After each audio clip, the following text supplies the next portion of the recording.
औज़ुबिल्लाहि मिनश्शैतानिर्रजीम बिस्मिल्लाहिर्रहमानिर्रहीम। Dear students, आप देख रहे हैं टेक्निकल एक्सपर्ट्स और मैं हूं मोहम्मद अमीन।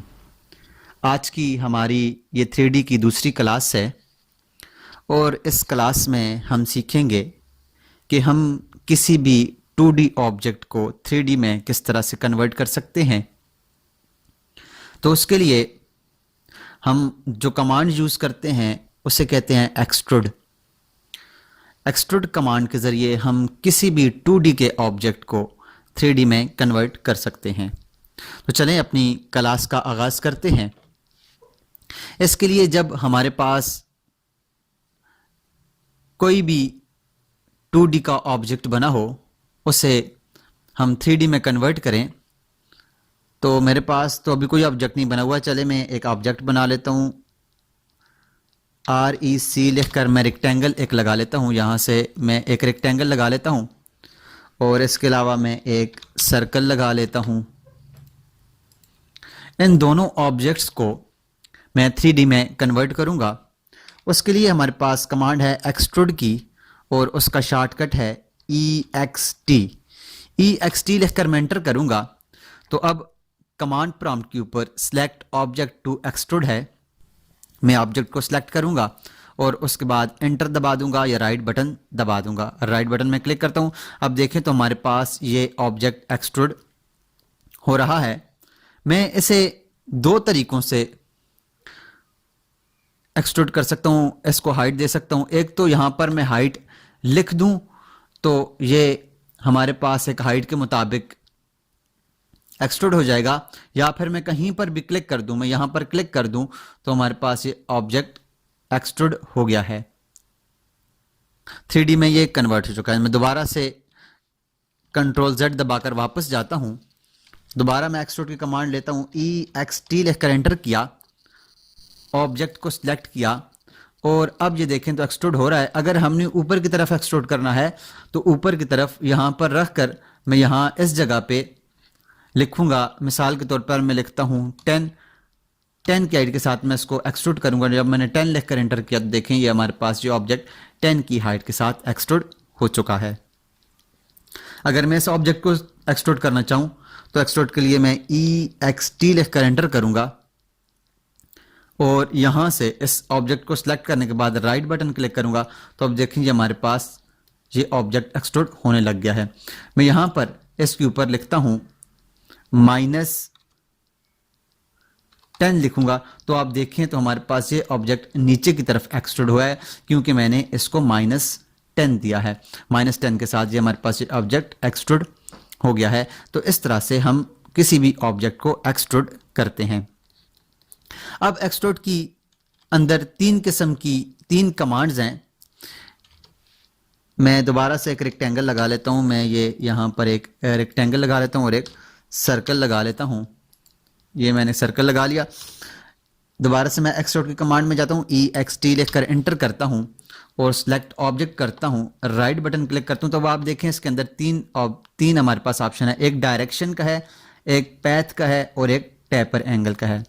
डायरेक्शन क्या है कि हम किसी डायरेक्शन में अगर हमारे पास एक ऑब्जेक्ट बना हुआ है और एक ऑब्जेक्ट लगा हुआ और इसके अलावा कोई लाइन लगी है या कोई आर्क लगी हुई है या कोई भी किसी भी डायरेक्शन में हम उस ऑब्जेक्ट को एक्सट्रूड करना चाहें तो हम कर सकते हैं।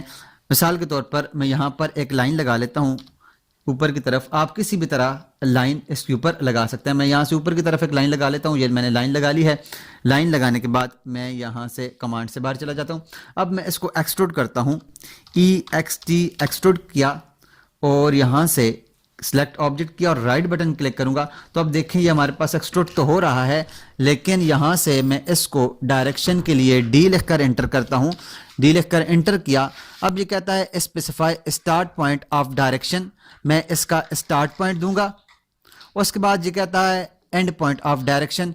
मैं इसका एंड पॉइंट दूंगा तो आप देखें तो हमारे पास ये ऑब्जेक्ट एक्सट्रूड हो चुका है। इसके अलावा मैं यहां पर दोबारा से लाइन की कमांड लेता हूं। लाइन की कमांड लेने के बाद ये एक लाइन इधर नीचे की तरफ ऐसे लगा लेता हूं। अब यहां से एक्सट्रूड के लिए EXT लिखकर एंटर करता हूं सेलेक्ट ऑब्जेक्ट करता हूं और उसके बाद डायरेक्शन के लिए डी लिखकर एंटर करता हूं। अब इसका यहां से स्टार्ट पॉइंट लेता हूं और इसका ये एंड पॉइंट देता हूं, तो आप देखिए हमारे पास ये ऑब्जेक्ट स्टार्ट पॉइंट से लेकर एंड पॉइंट तक एक्सट्रूड हो गया है। ये देखिए हमारे पास ये ऑब्जेक्ट हमारे पास एक्सट्रूड हो गया है। अब एक्सट्रूड के अंदर जो दूसरी कमांड है वो है, मैं दोबारा से एक रेक्टेंगल बना लेता हूं और एक सर्कल लगा लेता हूं ताकि हमारे पास ये अगली कमांड के ऊपर हम आसानी से काम कर सकें। एक रेक्टेंगल मैंने लगा लिया और ये एक सर्कल लगा लिया। अब दूसरी जो हमारी कमांड है एक्सट्रूड के अंदर, दूसरा जो इसका ऑप्शन है एक्सट्रूड का, EXT लिखकर एंटर करें और सिलेक्ट ऑब्जेक्ट करें। अब इसका दूसरा जो ऑप्शन है वो है पाथ। अब पाथ क्या है इसको बाद में देखते हैं, इससे पहले हम टैपर एंगल को देख लेते हैं। टैपर एंगल के लिए मैं T लिखकर एंटर करता हूं। जो ही मैं T लिखकर एंटर करूंगा तो ये कहता है specify angle of the tapper for extrusion. Tapper का एंगल बताएं कि आप कितने एंगल पर इसको ट्रैप करना चाहते हैं, कितने एंगल पर ये टैप हो। तो उसके लिए मैं यहां से लिख देता हूं जी ये 5 का एंगल हो। एंटर किया। अब कहता है कि ये ऊपर की तरफ इसकी हाइट कितनी हो, स्पेसिफाई हाइट ऑफ एक्सट्रूजन। इसकी हाइट बताएं सॉरी इसकी हाइट बताएं। तो मैं हाइट के लिए मिसाल के तौर पर 10 लिखकर एंटर कर देता हूं। एंटर करूंगा तो आप देखें हमारे पास ये ऑब्जेक्ट टैप हो चुका है। ये अगर आप यहां से देखें तो अब देखें हमारे पास ये ऑब्जेक्ट नीचे से बड़ा है, ऊपर से छोटा है। मैं दोबारा से इसको जूम आउट करके आपको दोबारा इसकी हाइट को थोड़ा ज्यादा करके बताता हूं ताकि आसानी से समझ आ सके। EXT लिखकर एंटर किया, सिलेक्ट ऑब्जेक्ट किया, उसके बाद टेपर एंगल के लिए T लिखकर एंटर किया और मैं यहां से इसका एंगल दे देता हूं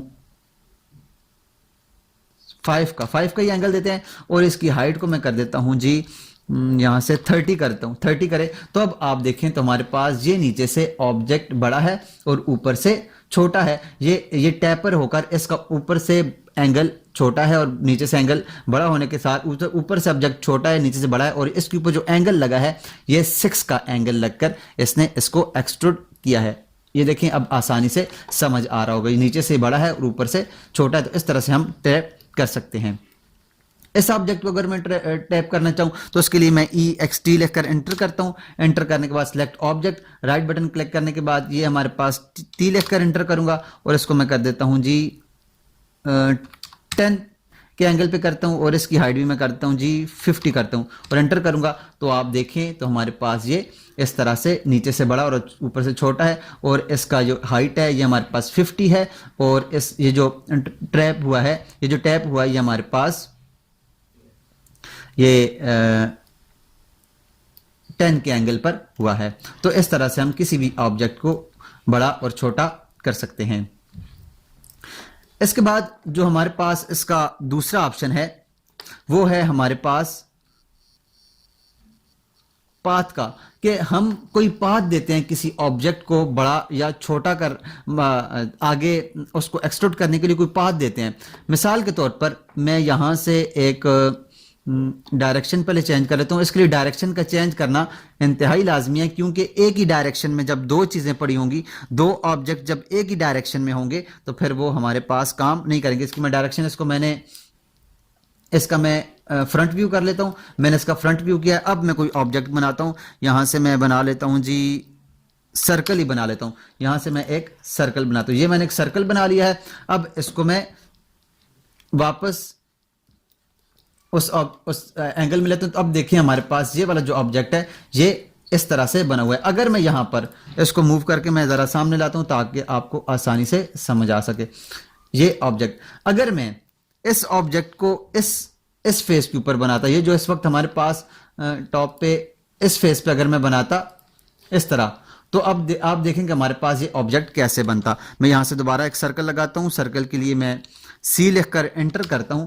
तो अब देखें कि हमारे पास इस वक्त इसकी जो डायरेक्शन है वो Z की तरह, Z के ऊपर है, Z जैसी है। जब मैंने इसकी साइड को चेंज किया, इसको फ्रंट व्यू पे लाया था, अब दोबारा से जब मैं आइसोमेट्रिक में आया हूं तो इसका साइड चेंज हुआ है। अब मैं जब ये लाइन लगाऊंगा यहां पर, मैं यहां से आर्क की कमांड लेता हूं, A लिखकर एंटर करता हूं और यहां से मैं एक आर्क लगाता हूं। यहां से मैंने एक आर्क ली और यहां से मैं इस तरह से एक आर्क यहां से आर्थो को ऑफ कर लेते हैं ताकि आसानी के साथ लगे।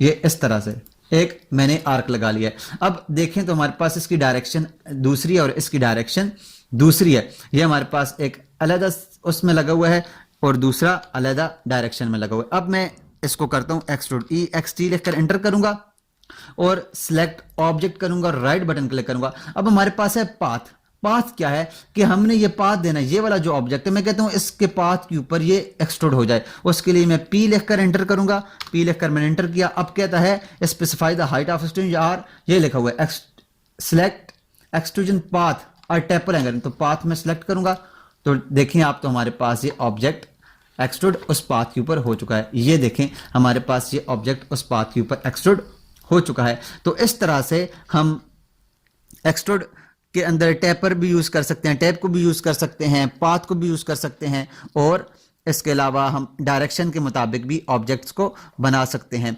तो मैं दोबारा से एक और ऑब्जेक्ट को बनाकर आपको दिखा देता हूं। यहां से मैं इसके फ्रंट व्यू पे पहले जाता हूं। फ्रंट व्यू में जाकर कोई भी ऑब्जेक्ट बना लेंगे। मैं यहां से मिसाल के तौर पर रेक्टेंगल ही बना लेता हूं। रेक्टेंगल बना लूं, यहां से मैंने एक रेक्टेंगल बना लिया है।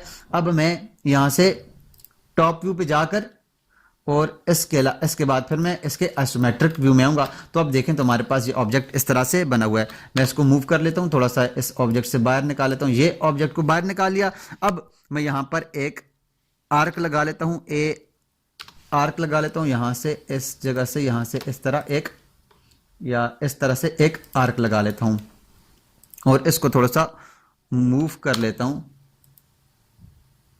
इस तरह से। अब मैं एक्सट्रूड करता हूं, EXT एक्सट्रूड किया, सॉरी EXT एक्सट्रूड किया, ऑब्जेक्ट को सिलेक्ट किया, राइट बटन क्लिक किया। अब पाथ के लिए P लिखकर एंटर करें और पाथ को सिलेक्ट करें तो आप देखें तो हमारे पास ये ऑब्जेक्ट एक्सट्रूड हो गया है।